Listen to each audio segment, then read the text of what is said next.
Aussi difficile que cela a pu être, je suis arrivé à une conclusion inévitable et profondément gênante. Je crois qu'une élite et les entreprises qu'elle dirige n'ont pas seulement pris le contrôle de notre énergie, de nos réserves en nourriture, de notre éducation, de nos services de santé, mais aussi de quasiment tous les aspects de nos vies. Et c'est possible en contrôlant le monde de la finance, non pas en créant plus de valeur, mais en contrôlant véritablement la source de l'argent. Lorsque j'ai suivi la trace de l'argent, j'ai découvert que cela me ramenait au niveau d'une pyramide. Nous nous situons à la base, vacants à nos occupations quotidiennes. Au-dessus de nous se trouve le gouvernement.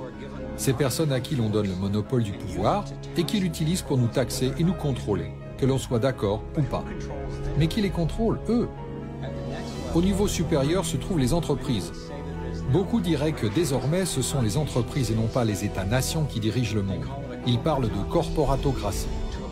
Pour prendre possession des ressources mondiales et contrôler les marchés, cette corporatocratie doit avoir accès à un argent de faible valeur. Les grandes entreprises obtiennent leurs prêts à des taux préférentiels auprès des grandes banques, ce qui signifie que les élites aisées qui contrôlent les plus grosses banques contrôlent ces entreprises. En suivant la trace de l'argent, j'ai appris que presque toutes mes croyances à son sujet étaient fausses. Il est intéressant de voir à quel point on se pose si peu de questions sur toutes ces choses de la vie quotidienne.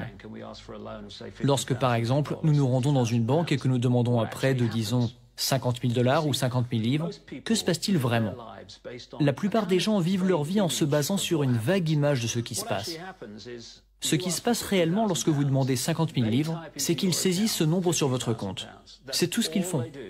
Ils ne frappent pas de pièces, ils n'impriment pas de billets, ils ne déplacent pas de métal précieux, ils mettent seulement la somme de 50 000 livres sur votre compte à partir d'un écran d'ordinateur.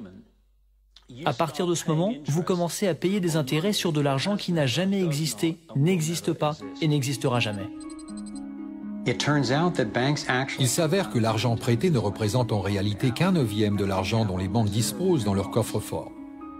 Cela est possible grâce à ce que l'on appelle les prêts de réserve fractionnaire.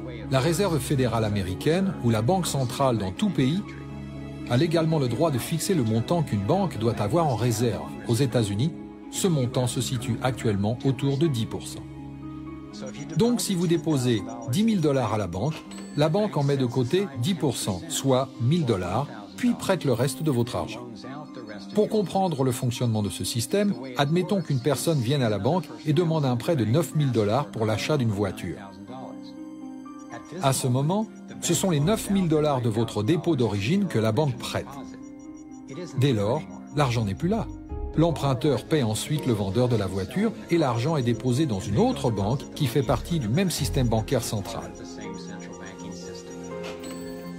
Ces 9 000 $ sont traités comme un nouveau dépôt et le processus continue. L'argent est à nouveau déposé et prêté jusqu'à ce que le dépôt initial de 10 000 $ se transforme en une somme de 100 000 €. Le système bancaire a simplement créé 90 000 $ en prêtant votre argent.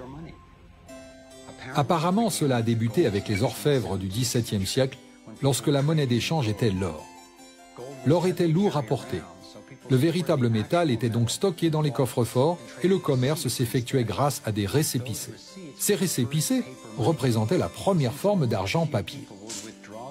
Étant donné que seules quelques personnes retiraient leur or à n'importe quel moment, les propriétaires des coffres-forts, essentiellement les nouveaux banquiers, ont commencé à créer des récépissés pour plus de métaux qu'ils n'en avaient réellement.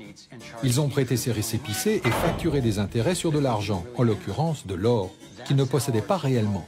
C'est ainsi que notre système de réserve fractionnaire a vu le jour. Dans ce système, les banquiers sont supposés créer de l'argent à partir de rien, alors que le reste d'entre nous doit travailler dur pour le gagner. Cela a engendré une forme moderne de servitude, dans laquelle la masse de la société travaille désormais pour s'acquitter de ses dettes auprès des banques.